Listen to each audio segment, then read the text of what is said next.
walking 100 laps of his garden before he turned 100. His ambition touched millions. His story was broadcast in homes around the world, and Tom raised a staggering £32 million with an extra £6 million donated through gift aid. It's crazy amounts of money, isn't it? And now his achievements are being recognised with an incredible honour, a knighthood. The news came through at 10:30 last night. We've already spoken to some members of his family. Let's speak now this morning to the man himself, who is alongside his daughter Hannah. Captain Sir Tom Moore, good morning. Congratulations. How does it feel to be a Knight of the Realm this morning? So how does it feel to be a Knight of the Realm this morning? Well, I must say it's rather different. I mean, to get this honour is so outstanding that I really can't say how different I feel, but I certainly feel that I've been given a very outstanding honour by the Queen and the Prime Minister, and I thank them all very much. I'm certainly delighted, and I am overawed by the fact that this has happened to me. And I understand that you knew because a letter arrived at home. When you first saw that letter, what did you think? So a letter arrived, and when you first saw it, or when I first told you about it, what did you think? I thought, this can't be true. This I've always said this won't happen, and now it appears it actually had. But I certainly was never anticipating that letter would arrive for me. I wanted an insight into... No, that must never be. They gathered together in the water around the stalk which held the leaf, and they gnawed away the stalk. And so the leaf swam down the stream, and away went Thumbelina where the toad could not get to her. Thumbelina sailed by many cities, and the little birds in the trees saw her and said, "What a lovely little girl."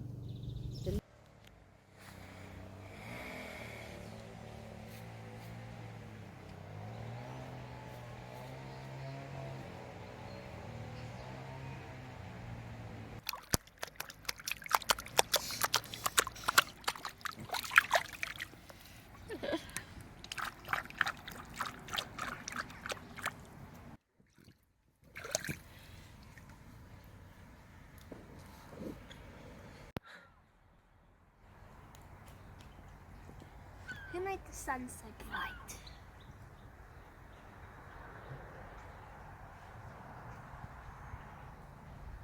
Uh-oh. I'm falling.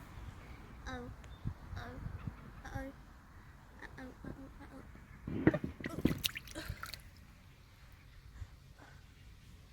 Oi! I just needs a good angle grinder on it, Seb. An angle grinder. Did you just swear at me? Yeah. You're filming me sticking my feet. That's It's practically alright, it's- calling her mother. F off.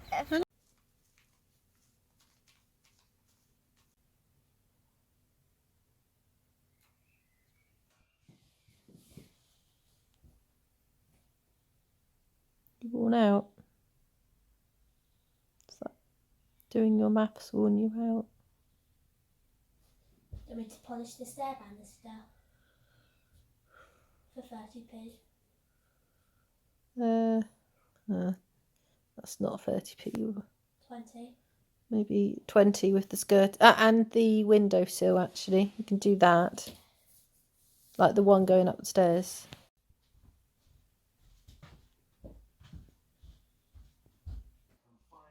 Walker's crisps, Malin joysticks, Oreos, packets of Oreos, wagon wheels, Nutella, like breadstick things, but not a breadstick like in the cereal bar thing, Man stripes. It's one of those strange things, the Isle of Wight, that you kind of want people to come here because we need the trade and the tourism, but at the same time you don't want people to come here because you don't want to spread the virus. Does video games count as sports? No. Oh. We should make a backpack so I can put that on. You could do, relying on gravity. I can be a Ghostbuster!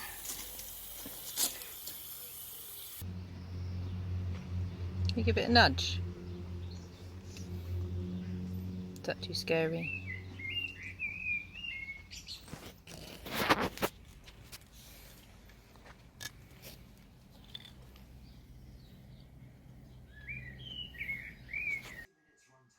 It's never been easier to deep clean your home for longer with the new anti-hair wrap. Unless we have a good test, track and trace strategy in operation. That's the evidence from all around the world. It is a vital component in the battle to keep the virus down, to stop a second surge coming forward, to identify where there are cases and to snuff them out as quickly as possible. Wide will continue to get the programme ready as soon as possible. Without it, the plans to further ease any lockdown measures will inevitably come under fire. Shihab Khan, ITV News, Westminster. I'm on a waiting game today as Sian is being induced.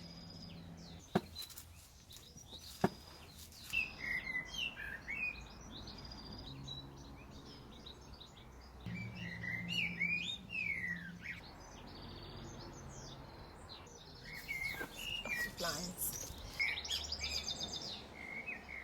Still felt bad years later into adulthood when someone would bring up this story. But now, I've animated it and shown it to 1 million people. So it holds. But that's why didn't let us wear leggings and skirts unless it was below Sing Jimmy the Booz. This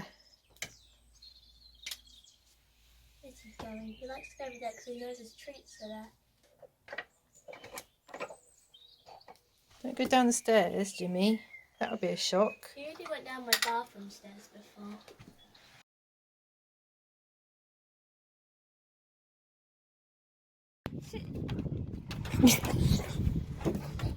No, don't jump on it. I think they've worn themselves out now.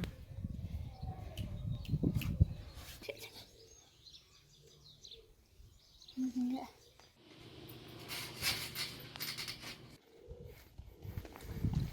Did you know we've got the biggest rainbow?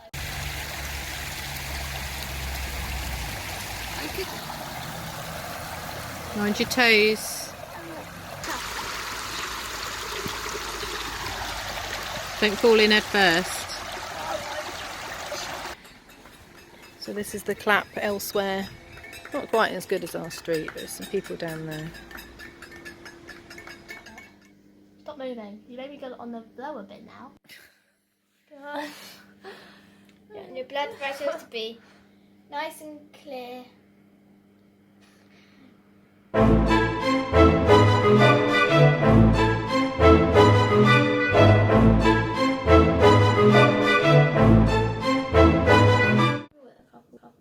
It should be alright because I went through it a few times. I think just cut it and it should be fine.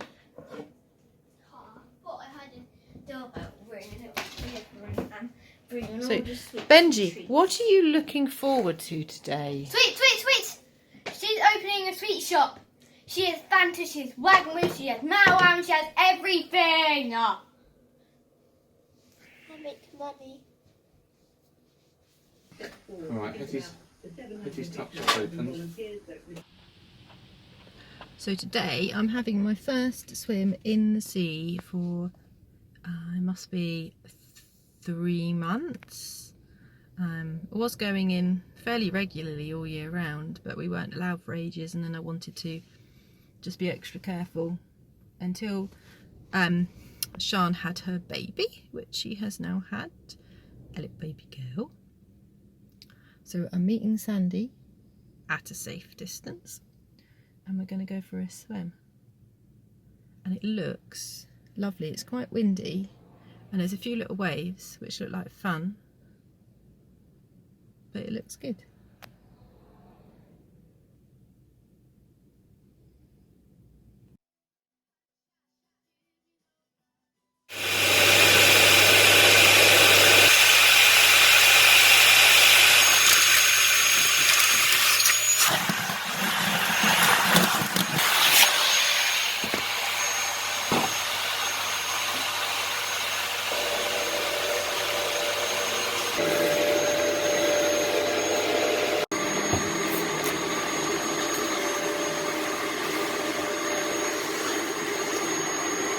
pleased to be joined today by Dr. Jenny Harris. Let me start by updating you on the latest information from the government's COBRA data file. As of today, 3,348,507 tests for coronavirus have now been carried out in the UK, including 116,585 tests yesterday. 257,154 people have tested positive. That's an increase of 2,959 cases since yesterday. 9,331 people are currently in hospital with coronavirus, down 11% since last week. And tragically, 36,675 people have now died. That's an increase of 282 fatalities since yesterday, and that's across all settings. This is not just a list of statistics, of course, but a devastating reminder of the cruelty of coronavirus. Food, medical supplies, caring for the vulnerable. Let me give you one specific example. If someone is ill and the other parent is not at that time showing symptoms and they have a young child, should they leave their home when ill to go to another home 250 miles away? Is that in line with the guidance? Sorry, I can go first. I'll go first. Ian, the guidance says if you're living with children, keep following this advice to the best of your ability. However, we are aware that not all these measures will be possible, depending, therefore, on circumstances. I'm adding those last few words. In other words, if you are in a position where you've got a young child, in this case 4 years old, and you are worried about the welfare of that child and your ability to throw around them the wider network of support, then clearly being somewhere where other members of the family can assist, by which I mean, in this case, younger other members of the family, You're making it that might be the best place for you to settle and stay throughout the time that you're ill. And I think that's all that's happened in this case. And you are asking part of the question to Jenny, so I'll throw it back as well. I was just simply really going to repeat what I said before. I think we have always said in the guidance what we don't want to do. And this is into regard to Cummings, who decided to go to his holiday home when his wife had COVID-19 symptoms, despite the fact the government saying it was categorically illegal to do so. But it's okay to travel. Yes, it's fine. Yes, it's fine to travel when you're ill, to access a network of people, but only if you're a politician and not a normal person. Important. David Wooding, The Sun on Sunday. David. As Secretary of State, we've already had 2 resignations from senior aides who have broken the rules in Neil Ferguson and north of the border, Catherine Calderwood. So the public could be forgiven for thinking there's one rule for us and one rule for the rest of them. And even among aides may be thinking there's one rule for us aides, but a different rule for the Downing Street aides. What is different about Dominic Cummings and other people who've resigned in senior positions over their movements? David, thank you.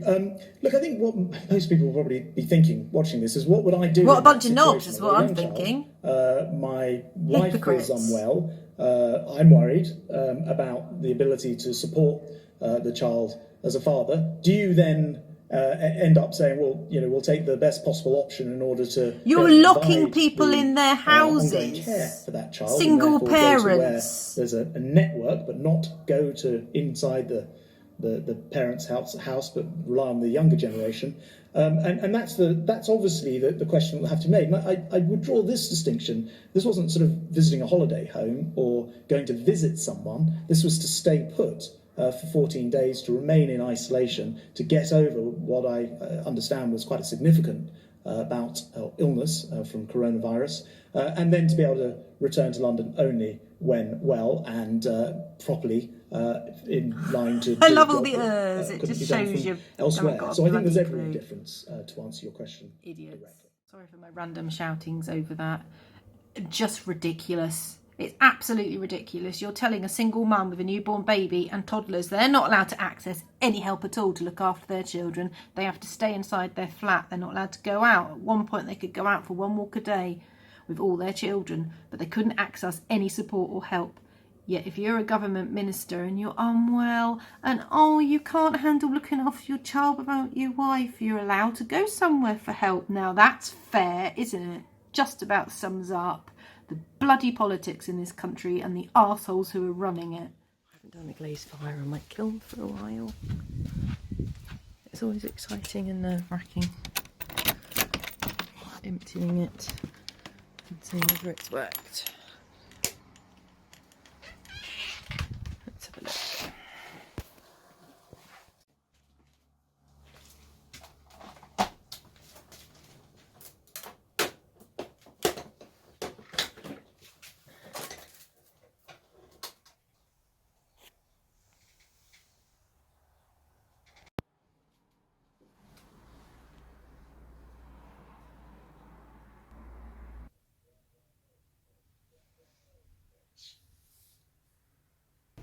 So for the first time since at least the beginning of March, 20th of March or whatever it is. No, but it's even before then that we've been out as a family somewhere. We are leaving the house and going out. What is this strange world? I didn't understand.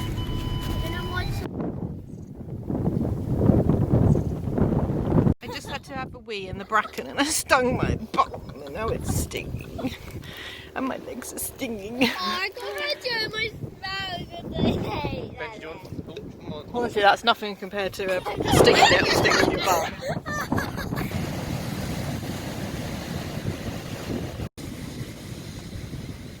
What is it?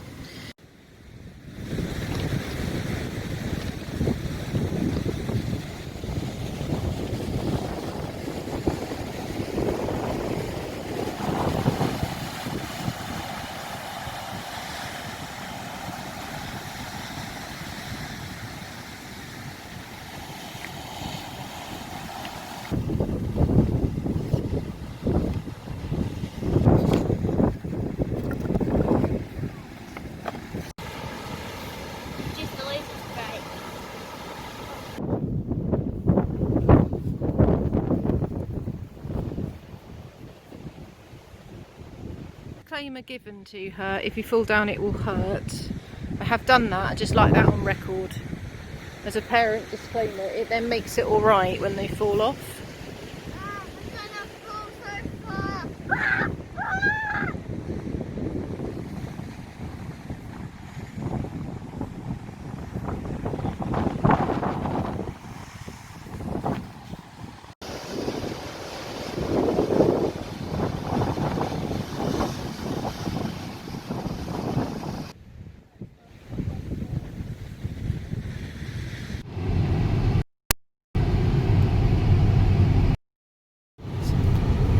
We had fun eventually when we got to our destination.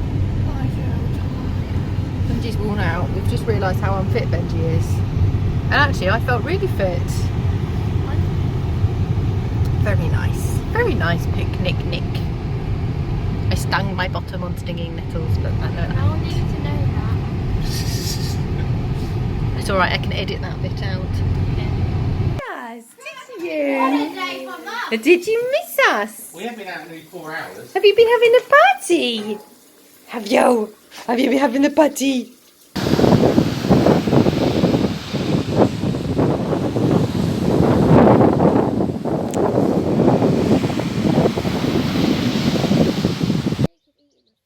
Yeah, you'll have to put that celery into some water to stop it wilting. Well, I'll take it in a minute. Because it's been in water for a couple of weeks now. It will do anything, I assume it will. It's done all that. But it might bounce out, really. Oh, went in the can, but then it bounced out. This is my gin pool necklace that Benji's been working on since the start of lockdown.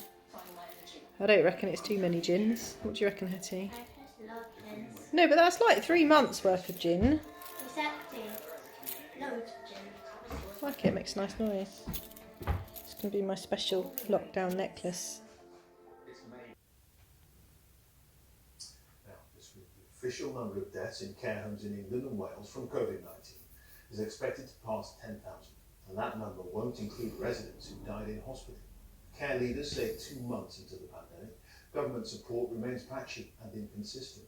In the last week, the BBC has spoken to more than 100 residential and nursing homes. Nearly a third still have no staff tested for the virus. Ministers say they're through a protective ring. I've got awful makeup on.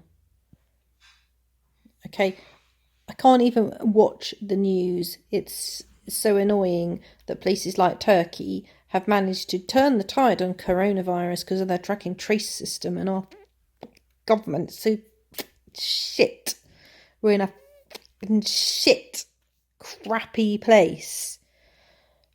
I'm so angry. I've been lying in bed thinking about corona, wondering if anybody's done a study on, as corona causes the common cold, if you're more prone to common cold, are you more likely to get corona? And if you had a bad cold already in the last 6 months, would it have given you some immunity to corona? Those are my two waking up thoughts.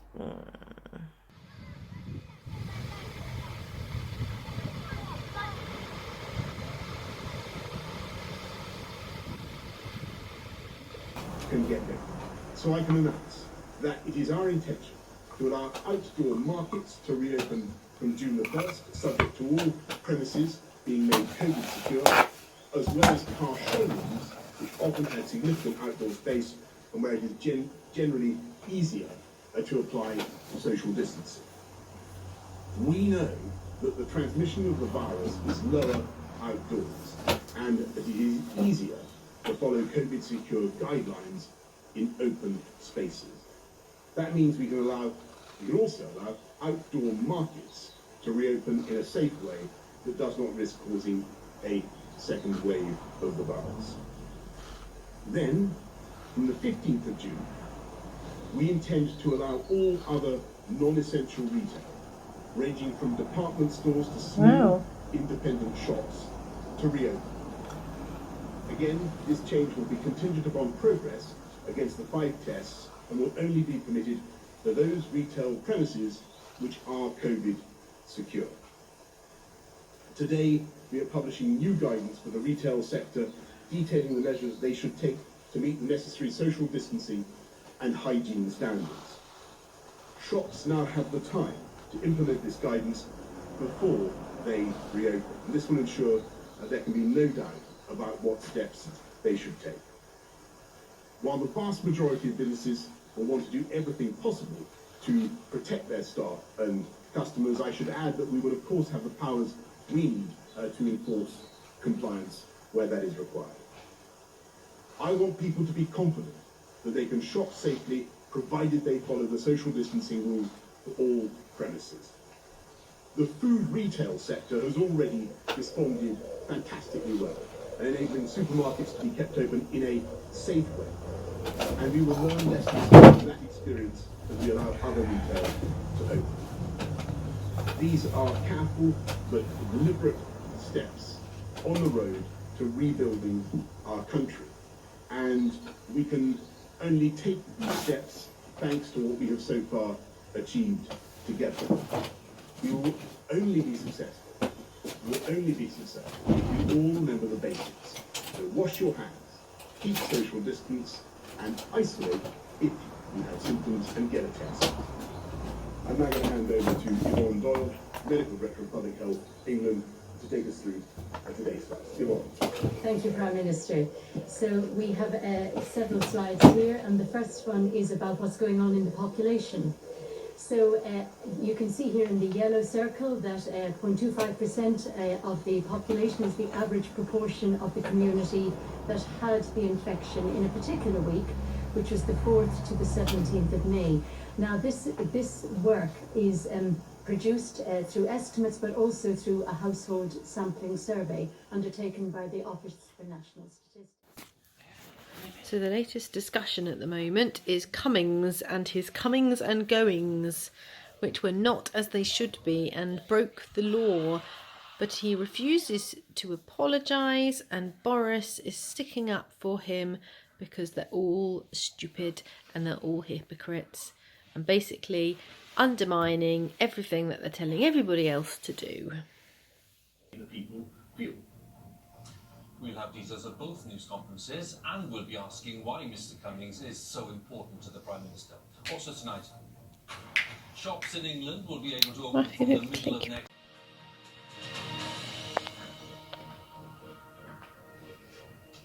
Good evening. The Prime Minister's top advisor, Dominic Cummings, has denied doing anything wrong when he drove to his parents' home during the lockdown in March.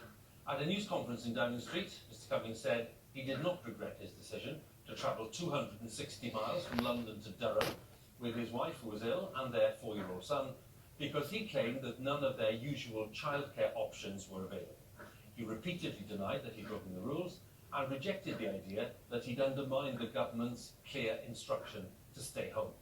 Well, tonight the Prime Minister reaffirmed his support for Mr. Cummings, but said he I don't even understand how they can keep denying that it wasn't right. Showed 121 more deaths registered in the past 24-hour period, and that brings the total number of deaths so far in the UK to 36,914. We start tonight with Lord Ginsburg at Westminster. Your political advisors are meant occasionally perhaps to be seen and never to be heard.